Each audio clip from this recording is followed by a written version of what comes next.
Welcome everyone to the Light School. I am really excited. We have a special guest with us today. But before we get started, just wanted to give a few shout outs. If you hadn't noticed, the Litecoin community has been growing and working together, especially in the world of YouTube. Just wanted to give a couple shout outs. First, there's CryptoCap Venture. Dan, I see you in the channel. What's up? But you all probably know that because you've heard of me through him. And then there's Tyler S., who has some like serious editing skills. So especially because he has a floating head on his channel, and I absolutely love that. So let's chill. And then there's Nakamotorized, and I sense like a kindred spirit there because she's an avatar, I'm an avatar. So yeah. And lastly, there's the Litecoin Foundation has an official YouTube channel, and I recommend giving them a follow. We have a new segment. Dan started it off, but it's about Litecoin news. Talks about the most recent in Litecoin news and attacks fake news like crypto tabloids and things like that. So I included all of their links into my YouTube channel. So yeah, there you go. Today, we're going to talk about the Lightning Network, and in preparation for our talk, I asked you all to read up on the Lightning Network. But if you haven't, very briefly, the Lightning Network is one of the scaling solutions for Bitcoin and Litecoin that will enable thousands of instant transactions by pushing them off-chain through something called payment channels. And these are created by multi-sig wallets, okay? All right, so I'm really excited to have Alex Bosworth on our show. He is a Lightning Network developer. He's fluent in Swift, Go, Node.js, and he even created a y'alls.org, which is a spinoff of yours.org, which supports Bitcoin Cash.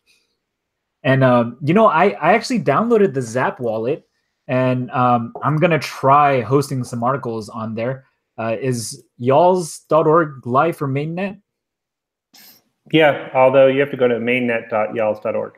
Ah, okay, so different URL. I'll have to check that out. If you hit the About button at the top, it has a link to the other one. Perfect. All right, so before we talk about the Lightning Network, just wanted to get to know you a little bit, acquaint you to our audience. I saw that you tweeted that you did a residency at Chain Code Labs with John Newberry. Can you kind of share with us what that was like? Yeah, that was a great experience. When I came back to the US, I really wanted to get into Bitcoin development. And at that time, this company, Chain Code Labs, they do a lot of the Bitcoin core development. They were hosting kind of this program for people to learn about Bitcoin Core, learn about the design philosophies of how they develop it, and work like side by side with actual Chain Code Labs core developers. Oh, wow. So that was a great opportunity. And so I was able to participate in that for a month. And it was about writing code to like work with Bitcoin Core, and sessions like where they would teach us about all the different aspects of Bitcoin Core and other kind of consensus systems. Nice. And yeah, John Newberry was there, and Neha, she's from the MIT Digital Currency Initiative. So like it was an amazing program, and they expanded it, so it came back again this year, I guess. Oh, very cool. Like, is it a big program? Like maybe 10 people, 5 people? When I was there was 4 people. I think there were more who wanted to go, but it's difficult logistically, and it was kind of the first time that they tried it out. And they expanded it, and they moved it into like 2 different types of sessions. So one is more like coding, and the other one is more like philosophy, I think. I'm not 100% sure. Okay. But they expanded it, and from what I hear, people really liked it. Sweet. Is that something you have to apply for, or? Yeah. Okay. So they post about it, I guess. Matt Corallo, who's a core dev as well, he kind of organized it. Yeah, and I just read, they published, open for applications. So I just wrote something up about how I wanted to get into Bitcoin, and they said, cool. Cool. All right. So you guys ready? Here we go. Talking about the Lightning Network. Alex, how exactly are you involved with Lightning Network development? I kind of follow you on Twitter, and you post these great summaries about the GitHub PRs, and it helps me because I don't have to go read the PRs anymore. But yeah, how are you involved with the Lightning Network? So principally, I'm like an application developer. So I'm working with the existing Lightning Network software to try to make new solutions and try to see how I can integrate it into different ideas. So the main thing that I'm working on is Lightning swaps, but I haven't really released anything yet. The other things that I've worked on and released are like yalls.org and htlc.me, and I actually put a game out there initially, like just like a pay with Lightning to get some game tokens. But I also previously worked at BitGo, so I worked at BitGo, and there I was also working on some Lightning stuff, kind of some early investigations about how it would be integrated. And yeah, then I left BitGo, and now I'm working on just the swaps and focusing on the Lightning swaps. That's cool. Does that mean like you work with Lightning Labs, or are you just doing this in your spare time? No, I don't work with Lightning Labs. They like I've met them. I've hung out with them and talked to them a bunch, but I don't I'm not officially connected to them at all. Got it. Yeah, I think I'm on the Slack too, and I think that's where we connected, and it's a pretty welcoming community, and I really appreciate that about the Lightning Labs. Speaking of the atomic swap thing, I saw that you posted a video of it on Twitter. That looked pretty cool, like I guess a proof of concept of what it might look like to do an atomic swap through a wallet. And then like that asteroids game, I guess you just posted today. Yeah, that's something I found on yalls.org actually. I was just like looking through the articles, and somebody posted that they were playing that game, so I reposted it to my Twitter. And the swaps thing, yeah, I'm kind of like, I posted before, like a month ago, the command line version of what I was working on, and so now I'm trying to take the command line version and make it into more of like a web service. And once that's live, you'll be able to try it out, use it, and also host it yourself. It'll be fully open source. Wow. See, like it's people like you that make my life so much easier, because I'm so excited about this technology. But honestly, I have like my technical skill is very limited. And so I really appreciate like when people like you work on GUIs and interfaces that make it a bit easier for me to use. Yeah, I think it takes people like at all different levels. Like, I'm not a Lightning protocol dev. And, that doesn't mean that I don't feel like I can contribute to the Lightning Network effort. Yeah, okay, so last week, Lightning Labs released a beta version for mainnet that's really exciting, really big news. Honestly, I was kind of surprised that they released it so early, because Stark has been advocating for people to be cautious when people have been campaigning for the reckless campaign stuff. But for all you Litecoin fans, if you didn't know, the LND, which is the client Lightning Labs released, it supports both Bitcoin and Litecoin. So that means every client that has LND running, if they wanted to, they could easily add Litecoin support. So I guess one of my first questions for you is, like, is it hard to add Litecoin support to the LND? I'd say it'd be very easy. I haven't done it myself. I haven't tried it out. But and I know of one like small bug, but pretty trivial bug in the Lightning implementation in LND. But other than that, I think it's all good to go. You can go on the Lightning network, the main Lightning network, and it will work. Awesome.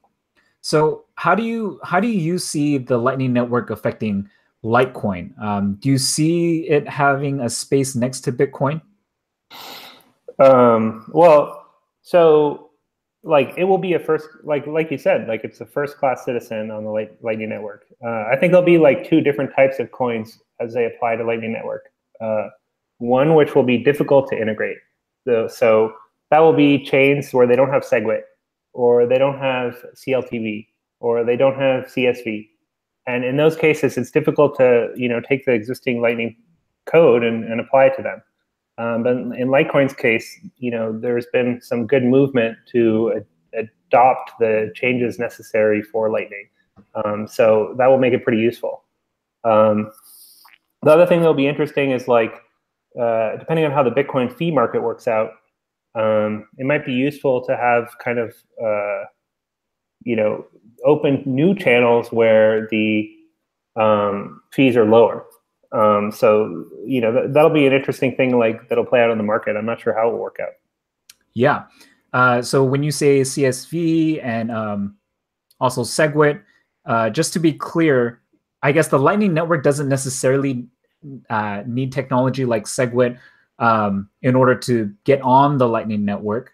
But I guess one of my questions is, like, I know there's something called the Bolt standard that a lot of these LN implementations need to follow. And I was wondering, is Segwit one of those standards included in Bolt? I think it's kind of like an assumption. So Segwit is kind of required for the way that the bolts are written to actually function well. If you didn't have Segwit, Lightning would still be possible, but you need to write kind of a new spec about how you need to deal with potential malleation. So Segwit just makes it a lot easier to implement, and it makes it so that Litecoin can just take the same code that runs for Bitcoin. And that's why Lightning Labs was able to just turn on Litecoin. It's not because they did tons of work for Litecoin. It's because it's super easy, because Litecoin is following in the Bitcoin steps very closely. Yeah, and honestly, we're pretty honest. We steal a lot of stuff from Bitcoin development, but that's definitely part of our roadmap, because we see that we want to be like a test bed for Bitcoin in certain applications. And speaking on to your point about the fee market, Litecoin has 4 times the supply, and we block 4 times faster than Bitcoin. And so it almost guarantees that Litecoin will have cheaper fees. So I feel like with the LN, like, it'll be cheaper to get onto the LN with Litecoin. Sure. So briefly, like, how do atomic swaps work? Because I feel like that's one of the big use cases that everyone's kind of itching to hear about and waiting for. Yeah, so the way atomic swaps work, I mean, there's lots of different ways to do them, but at a high level, you kind of like have matching secrets. So you have a secret and I have a secret, and we kind of do a 2-phase commit situation where, like, I'm going to commit some funds to a secret, and you're going to commit some funds to a secret. And then when one side reveals a secret, both sides get the funds. It's like it unlocks both sides. So actually, that's how the Lightning Network itself works. You have this thing called the payment hash and the payment pre-image. And the payment pre-image is like a secret. And everybody says, let's set up a route where I pay you and you pay him and you pay him and you pay him. But all those payments are contingent on knowledge of the secret. And then when one guy knows a secret, he can claim it on the chain, which then reveals it to the next guy who can claim it on the chain and reveal it to the next guy. So that same principle can be used for the same chain swapping or off-chain swapping, but it can also be used across different chains, because all you're really talking about is revealing a secret. Right, and I think like the term atomic is like an engineering standard or term that says like it happens all at once or not at all. And yeah, I've heard people criticize it by saying like that it isn't really atomic, because they're, strictly in computing, you want it to be atomic where it's impossible for one side to execute and the other side not to execute. It's a little bit sloppier in cryptocurrency swaps, because there is this possibility that one side doesn't claim it, in time, or one side like kind of isn't able to like make the claim on the other side. In that case, you have like a situation where the swap goes through only one side. So the way to deal with that is like you have like long timeouts. So you say, just like Lightning channels work, they say, if things go wrong, there's this timeout where you can kind of make things right. Like there's some debate over whether it's atomic, but generally speaking, like if you think about it in the normal use, they're atomic because I don't have to trust you in this trade. I don't have to say who goes first. Do I give the Bitcoin and you give the Litecoin, or do you give the Litecoin and I give the Bitcoin? We both pre-commit to it, and then generally speaking, like it doesn't matter who initiates the trade. It can only either go through and we both get it, or neither of us get it. But I guess like if I perform a atomic swap, how do the fees work out? Because let's say Bitcoin's fees are $2 and Litecoin's fees is like 20 cents. Do both parties, do they split the fee in half and each pay $1.10, or like how does that work? Well, because Litecoin has Segwit and has a first class Lightning implementation, it will be able to do atomic swapping like within the network itself. And there won't be those chain fees. You'll be able to atomically swap entirely off chain. And instead, you'll probably see exchange fees. So you'll have a bunch of different nodes that you connect to or you see out on the network, and they'll all be advertising, hey, I have Bitcoin, I have Litecoin, and they'll advertise a rate, and they'll say, if you want to do a swap with me, I'm happy to do it, but I'm going to charge you 1%. And then that will be the fee. And you'll pay it as an initiator. Guys, I don't know if you realize what he just said, but you can basically switch you can swap Litecoin for Bitcoin for 0 fees or near 0 fees, depending on the exchange the node charges you. That's nuts. Like every time you send Bitcoin to an exchange and withdraw from an exchange, you have to pay 2 transaction fees. But with atomic swaps, you can do everything off chain, and it would cost you 0 transaction fees. It would only cost you an exchange fee for that. That's nuts. That'll make trading so much cheaper, I feel like. Well, yeah, I mean, it'll be a market-based system. So, if you notice somebody else out there who's offering a Litecoin Bitcoin swap for 1%, and you say, oh, I can do it, I want to get in on that action. I want to make those profits. You can say, I'll offer 0.5%. So it's possible that the exchange fees will go pretty low. It even could be the case where people want to make a trade, and so they offer negative fees, so that you basically get paid to do this trade. And another interesting thing another great thing of being a first-class Lightning citizen is that not only will you pay minimal fees, you also will have this happen instantly, right? Like you will trade and then it will just go through. I am like so much more bullish on Litecoin after this conversation talking to you. This is freaking nuts. And I love the term that you're using, first-class citizen. Litecoin is a first-class citizen on the Lightning Network. It's freaking beautiful.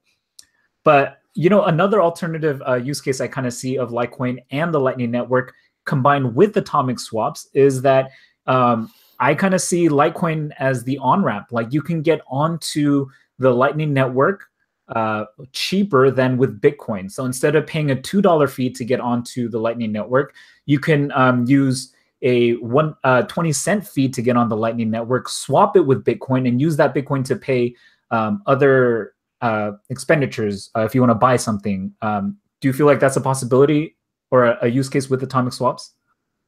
Well, so one thing to really keep in mind about these swaps is that you are still limited by the capacity limits. So you can swap, and it sounds cool, but you can only swap within the size of the channels that you made. So like if you just use Litecoin and you have no Bitcoin at all, you have no Bitcoin channels, you can't really swap for Bitcoin because you have no Bitcoin channel.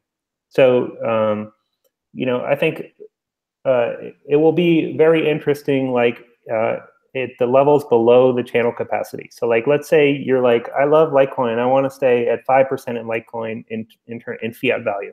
And I want to have like 5% of Bitcoin value. And, I have various holdings, but I just want to I want to keep this target here. I have like a floating pool. So you can actually you can write some code to just automatically balance that out on the network by moving them in and out. But what you can't do is you can't say like, I have this much Litecoin and I want to have a lot more and I want to do a swap to get a lot more. In that case, you need to go off the chain, or you have to go back onto the chain because you've run out of channel capacity. So you kind of still have to keep the channel capacity in mind. But I definitely think that that there are other possibilities that are interesting for Litecoin, even if they are not off chain.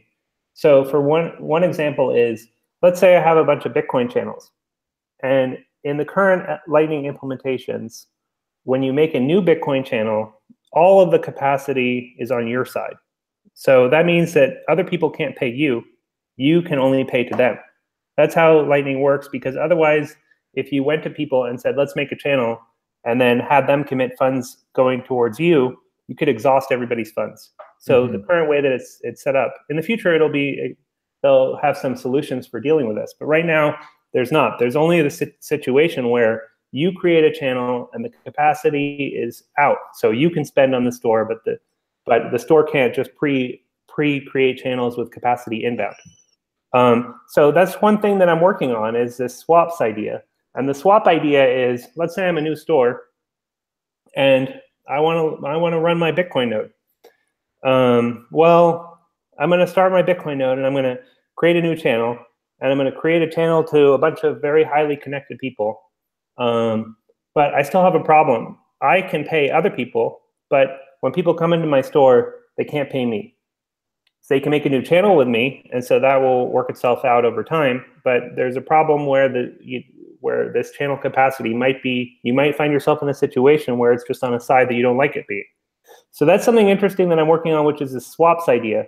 So you could set up a swap where I'm going to pay you Bitcoin, and we're going to move all the capacity in my channel over to your side.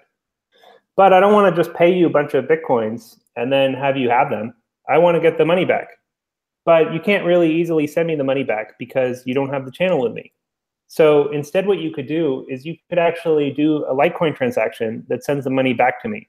And the Litecoin transaction would be pretty cheap because, as you said, like, it's cheaper maybe because there's more volume and there's less, less traffic. So you open this channel, you push all of the Bitcoin to the other side of the channel, then the person on the other side sends you back Litecoin. So you get your money back, so you're still in an even situation. And the really interesting thing about the swaps is you can do that atomically. So you don't need to trust that person. You can say, if you don't send me the Litecoin back, well, then the coins on the off-chain don't move. So this could be a way to help, Litecoin could be a way to help balance the network out in case that the fees on Bitcoin are too high to help balance them in that direction. I love that. That's really exciting. So it's like change. Litecoin is basically acting like change in that case, right? Like if I have $100 bill, I go to a store and I need some change back. Litecoin would be like the 20s or the 30s or $50 bills that you give me. I think that's one possible use case. I really think this is like a thing that's going to have to play out in the market. And talking to Litecoin or Lightning Network developers, I don't think anybody knows for sure exactly how the capacities will work or how the fees will play out. This is something that is going to be a highly dynamic marketplace where people are setting up nodes to do trades, and people are setting up nodes to be new stores. So this is going to be something where there's a lot of opportunity for people to get involved, and the rates and things like that are just going to kind of play themselves out. Yeah. I'm going to be advocating for Litecoin devs to keep the fees as low as possible. So Litecoin Foundation, you heard it. The key to our success is low transaction fees. But okay, so looking like maybe 4 or 3 couple years down the line, an exciting other use case I see for atomic swaps is basically the simple fact of exchange. Like it's possible to okay, how about this? One thing I like about the Lightning Network and atomic swaps is that you get to own your keys. You don't have to, in order to exchange your Litecoin or Bitcoin for another currency, you don't have to load it into a centralized exchange, but instead it's decentralized because you still have ownership of your keys. Another exchange that we have currently today are decentralized exchanges. And they also allow users to hold possession of their keys while they exchange for other currencies, right? So I guess my question to you is, like, between decentralized exchanges and LN atomic swaps, how do you see? Do you see that atomic swaps might eat into the decentralized exchange market at all, or how do you see this developing in the future? So my philosophy is that all decentralized markets, or even all markets, all will help each other because they'll provide liquidity across the whole marketplace. So, if there's a decentralized exchange over here, and there's Lightning over there, well, if Lightning has the ability to offer swaps, and I'm wanting to set up a node, so the more marketplaces I can have access to, that means the more liquidity that I can offer, and that also means the lower rate I can offer, which means more people might want to use it because it's a lower rate. So I feel like especially all the decentralized marketplaces are going to be helping each other. Interesting. And I mean, most of the decentralized exchanges that I know of, like Radar, Relay, and 0x, they're mostly Ethereum focused. And so it's kind of interesting because I see like two ecosystems sort of developing. One is like maybe the Segwit or Bolt ecosystem, where you want to get onto the LN, you want to get on atomic swaps. But then there's also like the Ethereum ERC20 smart contract ecosystem. Oh, well, so it's not impossible to do swaps with ERC20s and Bitcoin atomically using Lightning. That's possible. Same thing with Lightning and Ethereum. So, wait, what? Yeah, ERC20s and ERC20 coins, Ethereum. I don't think that's too far off atomically swapping with Lightning. That's another thing that I'm actually working on. The thing that I'm thinking about is let's make the widest possible decentralized marketplace. And it's one thing to call yourself kind of a decentralized marketplace. I'd be kind of like a little wary of that term. I mean, if you think about it, like local Bitcoins is kind of like a decentralized marketplace, but they still have a central organizing party. And there's kind of like a range of different decentralized marketplaces. Some of them have like oracles or organizers or things like that. I'd say Lightning is really, one nice feature of it is really on the decentralized side of things, where it doesn't require these oracles. It doesn't require anybody but yourself. You don't have this like counterparty risk. So that's how I'd see it like fitting in as a niche. And the other thing is the other decentralized marketplaces aren't really made for routing. So one amazing thing that Lightning can do is actually you can do multiple swaps. So like if I have Bitcoin and I want to pay you Litecoin, but I have one peer, and let's say this peer, it only has Bitcoin Gold, right? But we both share that guy, that Bitcoin Gold guy. So he'll trade Bitcoin Gold to me for Bitcoin, and he'll trade Bitcoin Gold to you for Litecoin. Well, we can actually do that swap. We can route through him. So even though we have no direct connection and we're going through multiple currencies, that swap can complete atomically with no trust, other than the trust in the individual peers, like in the actual chains themselves. So I think that's something that is really special for Lightning, and that's kind of like its niche. That's amazing. So like would Ethereum have to also follow the Bolt protocol as well, or Bolt standards? The stuff that I'm working on is kind of like a step ladder. So it wouldn't be a full Lightning implementation. It would just be a one-off trade. So it would be best for things where the chain cost that's not on the Bitcoin side is pretty low, where you don't really mind too much going on-chain. So I'd say it would be on-chain on the Ethereum or ERC20 side, and then off-chain on the Bitcoin side. In the future, it is possible even that Ethereum could join the Lightning Network, but it would be a lot more work than it would be for Litecoin, where it's just changing around some parameters. Got it. Wow, this is like I feel like it's like this is breaking news or something, and never would have guessed that atomic swaps would have been possible with ERC tokens. Wow. All right, let's go on to some questions from the community that I kind of gathered through MailChimp, and so one of the questions that my followers had is, how can we know if a coin can operate on the Lightning Network? And is there any correlation between the Lightning Network and atomic swaps? We've sort of talked about this, but yeah. How do we know if it will be able to work on the Lightning Network, right? That's kind of even the same question about atomic swaps, because once it can join the network, then you can atomically swap. So in order to join the network, like the main things that make it easy, number one is Segwit. You don't want to have the transaction IDs be like you have this. You have two things. You have a transaction that's on the chain. That's called the funding transaction. That's like where you have your actual funds that you guys both agree on, that these are the funds that fund the channel. That sets your capacity limit. And you also have another transaction that you don't broadcast called the commitment transaction. And that commitment transaction like reflects the current value of, how much do I have and how much do you have? And that's kind of a dependent transaction. So that requires, and that itself has other transactions that chain off of it. And because they're chained off of each other, Segwit is super important because you don't want to have the transaction IDs be changed around and then have the thing that you thought you could reliably broadcast to the chain no longer be reliably broadcast to the chain.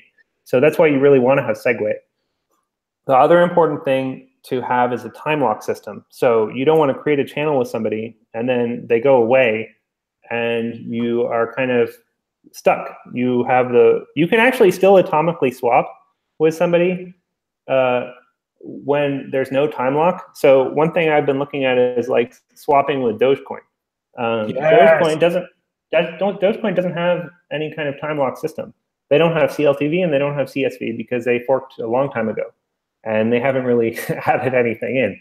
So like what you'd have is a system where you'd create a channel with somebody or you create an atomic swap with somebody, and then if they didn't go through with the other side of the swap, well, you'd be stuck. You'd just wait for them forever.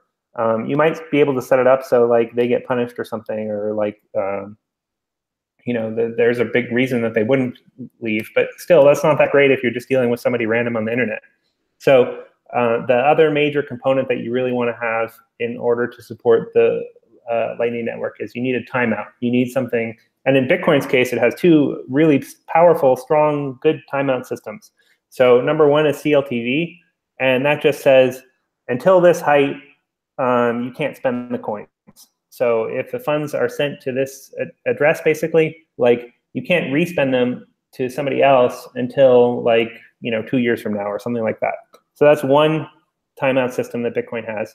But it even has a better one, which is most of the Litecoin or Lightning transactions use this other timeout system, which is called OP-CSV. And CSV is like a relative time system. So it says once the timer of when I can respend these coins doesn't start ticking until the transaction actually hits the blockchain. And because that commitment transaction that records the balances of the funds is not on the chain, the timer only starts ticking once somebody like stops responding and you go to the chain. So that lets you make very short timeouts once you go to the chain, but very long, basically unlimited timeouts when you are not on the chain. Yeah. So I guess it's just kind of complicated. Segwit is ideal, but even if your coin that you're looking at does have Segwit, that doesn't even necessarily mean they will be able to get onto the Lightning Network. It's one thing that'll help it get on the Lightning Network, but everyone should just do your own research and ask the devs of the coins if they have plans to get onto the Lightning Network.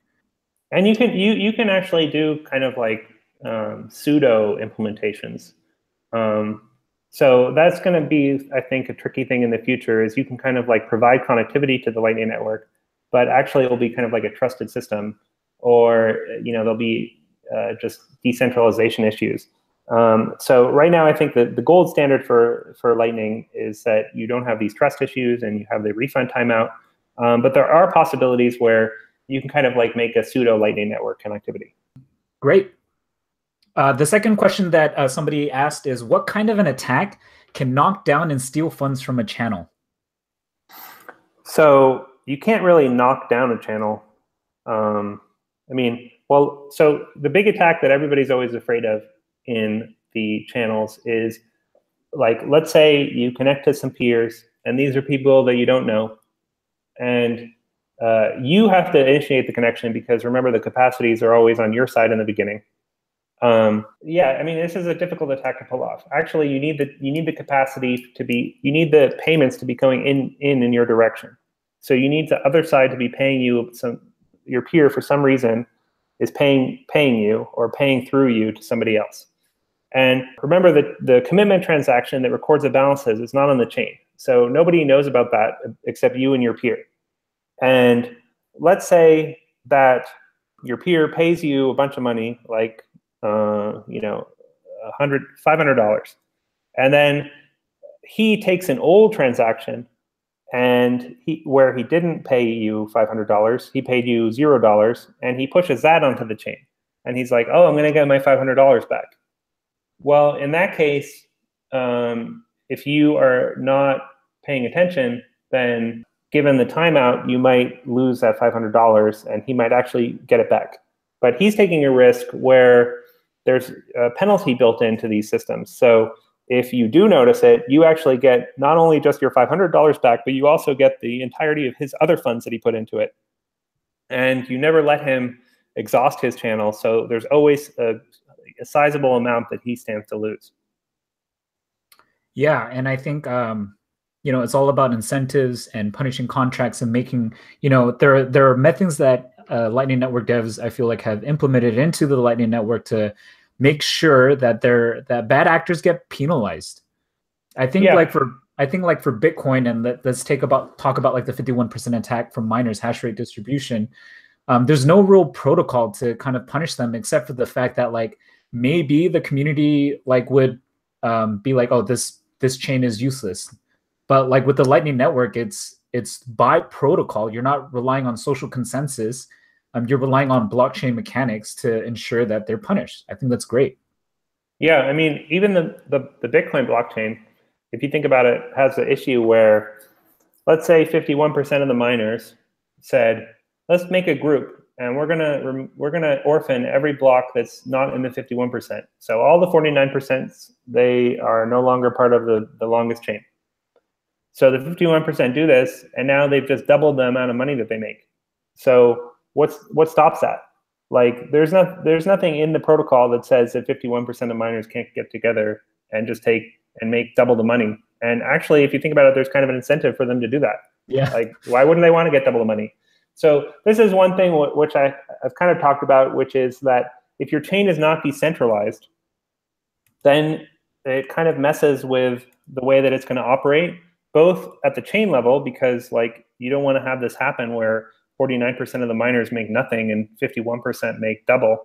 You don't want to have that happen. But it's also bad for people running Lightning, because if you think that 51% can attack the network in that way, well, they could do another thing in terms of like they could open up channels to a bunch of people, and then they could close those channels and try to steal money from their peers. And then when their peers published the penalty transactions, they just wouldn't include the penalty transactions in any blocks. They might include no transactions in their blocks, or just ones like from their friends, or that are approved by whatever their process is.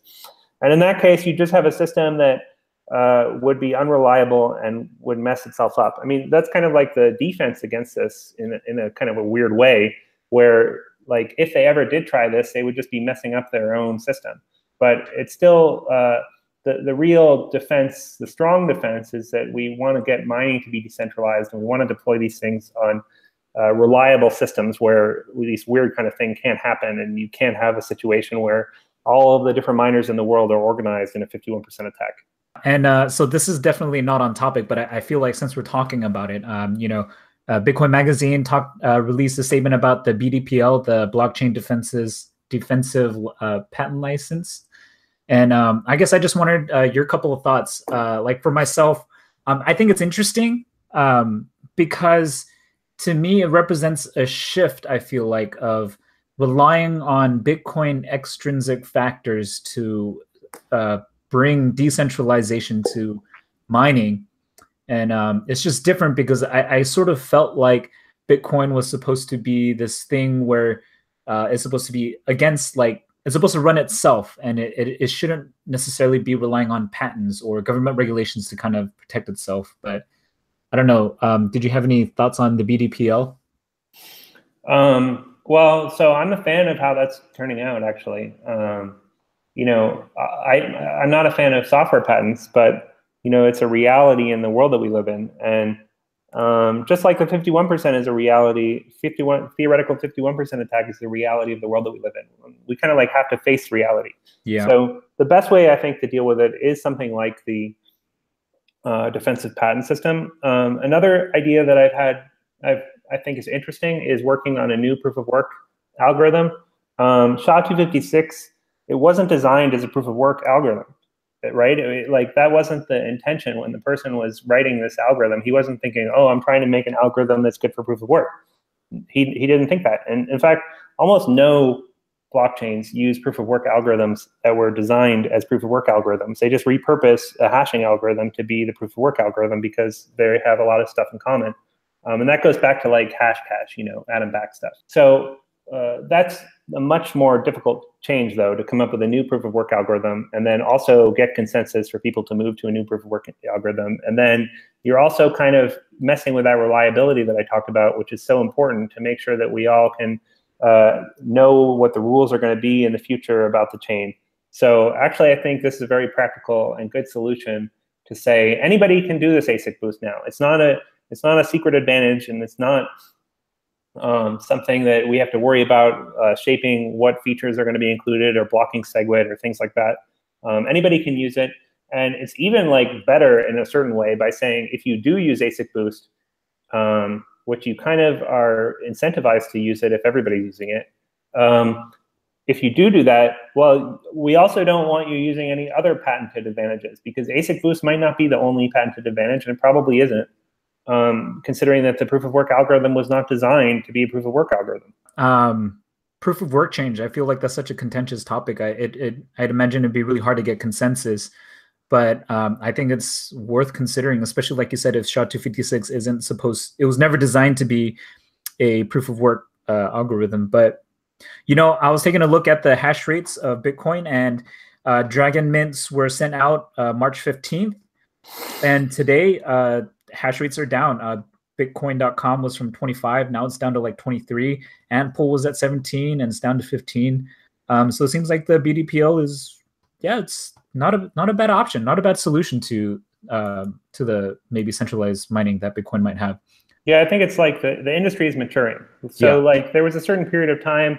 I mean, it wasn't even that long ago when Bitcoin and the whole market was worth 10 times or 100 times less. So in those days, it was hard to get big companies to kind of take this seriously. And so that it's natural that just, a few companies can kind of weather the storm, and they were able to get a big advantage there. But as, the profits have risen dramatically for miners, well, there's a bunch of other companies that exist in the marketplace that can make chips and can design chips and can compete. And I think that's what's happening with the Halong miners is that we're going to see a better distribution, and it's the start of a trend. Yeah, I love it. It's pretty encouraging. I'm very optimistic. Okay, let's do something called the lightning round, where we attack some FUD questions. If we were a game show, there'd be like a sound effect that go. But okay, first FUD that we are going to address is: will the Lightning Network be centralized? I don't think that it's using the word correctly. So decentralized, to me, the big thing that I take away from decentralized is that it's minimal trust. And so Lightning is basically the opposite of a trusted system. You don't trust your peers. That's the whole design of it. So I'd say like this is actually one of the most decentralized systems that you are going to get, and even it might be too decentralized. Like you might not even need this amazing security for sending around a penny, but you're going to get it with Lightning. Interesting. Yeah, I think some of the FUD that a lot of people had was surrounding highly connected nodes and calling them hubs and stuff. But talking with the Lightning Labs devs and on the Slack, they kind of expect, I think the general consensus is that they expect the network topology to grow in a scale-free model. And if that's true, then it shouldn't even really be that centralized.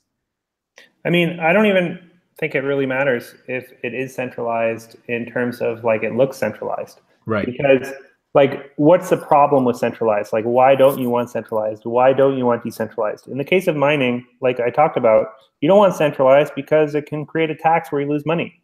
But in the case of Lightning, if you connect to a centralized node or you connect to a decentralized node, it doesn't really, you connect to a big guy or a small guy, everybody's equals in this network. So I think that will make for a pretty well distributed network, and that the big guys won't really have much of an advantage. And so I believe what they're saying in terms of like how they expect the network to play out. I actually don't know. I don't know how the network will play out. I think it's like a market process. It's just going to have to, it could play out one way in the beginning and then change over time. I think the most important thing is that everybody's equal in this network, and you have a very minimal trust in the other parties, and you even have like better characteristics like that it's faster, that kind of thing. Got it. And I guess another fun kind of along the same lines is, if I route my payments on the Lightning Network through hubs, what about privacy? Like, will nodes keep track of my payments and things like that? Yeah, I mean, I'd say people have gone too far in both directions. Some people have said, "Oh, you have complete privacy in Lightning." That's not true.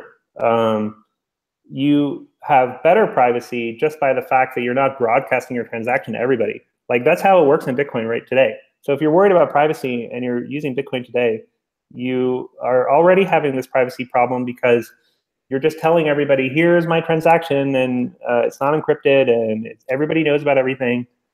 So Lightning starts to improve upon that situation because it's no longer just telling everybody about everything. But remember, you're still telling some random person you don't know about your transaction. So you're telling your peer, hey, here's this transaction I'm making. And that person, he might broadcast it to the world, or he might broadcast it to somebody you don't like.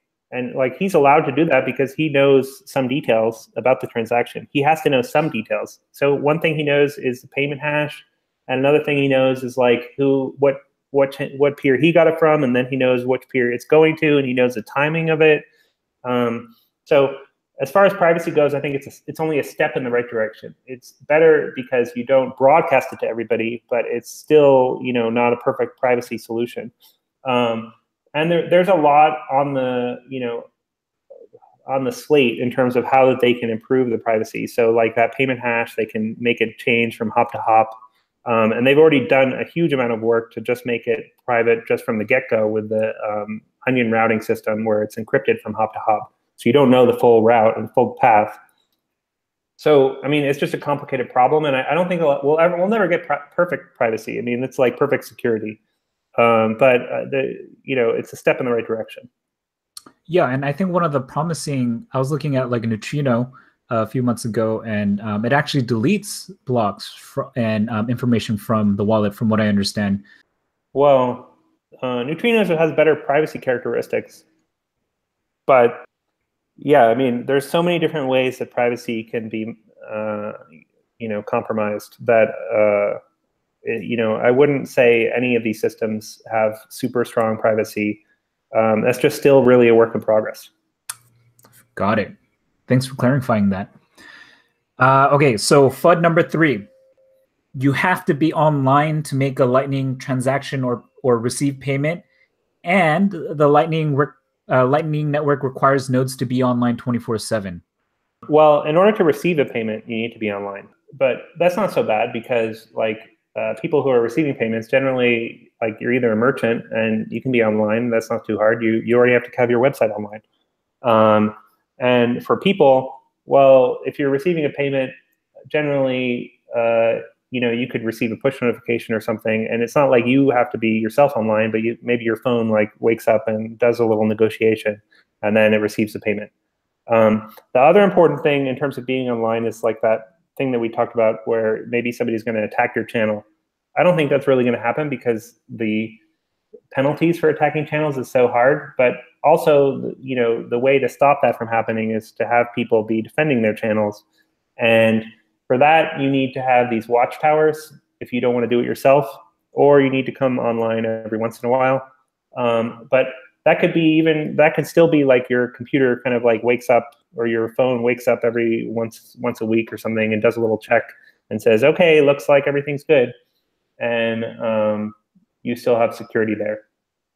Yeah, and one of the ways that I've kind of described it to people is like, when you go into a restaurant or something and you hand them your credit card, the credit card swiper, that's like connected to the internet. So it's essentially the same thing. And so I don't see too much concern about the Lightning Network being online. Obviously, you should always practice basic OPSEC and make sure that to protect your private keys and stuff. And there's always some risk, I guess, when it comes to that. But I don't see it too. I don't imagine anyone uploading like tons and tons of money and funding their channels that way. Well, there's limits also. So the channels right now have hard limits about how much money you can put into them. That's true. All right. Last one is that it's just too freaking complicated. The Lightning Network is too complicated. Yeah. I think that Bitcoin is pretty complicated if you really start looking into it. Like you could easily make the case that all of these things are complicated. And they are complicated because what they're trying to do is something that is, something that it is like a new thing, which is that we want to have minimal trust. And that's not something that you just get for free. The free thing you get is like, hey, I'll give you this $1, and then I trust that you'll give me the donut. And, that's an easy solution. But it's really hard to make it so that if I give you the $1, you have to give me the donut. And we need we need complicated solutions to make that possible. So the real question is like, can it be made simple for the user?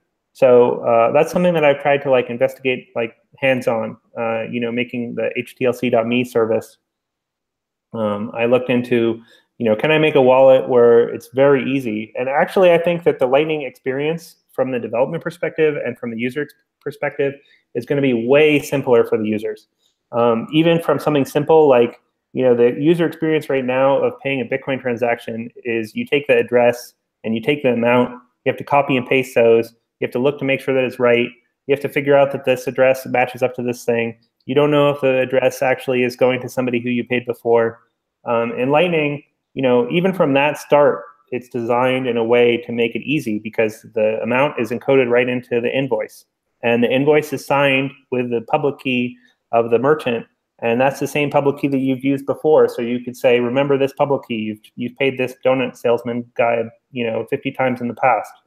And you can even include the description. So you can write, this is for a donut, right in that invoice. So, all of the complexity, if the wallet developers are doing their job, can be hidden behind the scenes, and it can become so much simpler. You're no longer having to like say, I'm waiting 10 minutes for a block and have to understand what blocks are and all that stuff. I guess, the internet is incredibly complicated.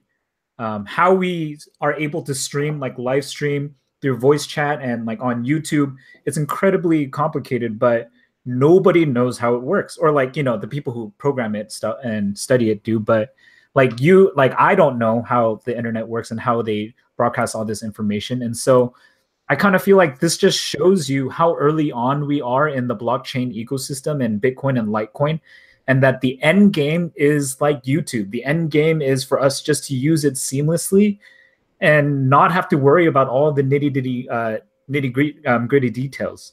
Yeah, I remember I watched this like YouTube video about somebody who wanted to eat a chicken sandwich, but he wanted to do all the work about making the chicken sandwich, right? Every ingredient, he wanted to make all of the ingredients. He wanted to like make his own knives and everything just from scratch. And if you actually go into it, just having a chicken sandwich requires huge amounts of complexity. And that's like civilization, that we're, creating complex layers. And that's what Lightning is. The Lightning Network and making chicken sandwiches. I love it. All right. Well, I don't want to hold you on any longer. Alex, you've been fantastic, and I've really enjoyed our conversation together. And thank you so much for joining me at the Light School. Sure. I love talking about Litecoin or Bitcoin and Lightning and the whole universe of cryptocurrencies. And I'm pretty excited about the swaps project that I'm working on, where you'll be able to trade them without having to do a lot of trust. So thanks for having me. Yeah, follow this man. I put his Twitter handle in the description, and there you go.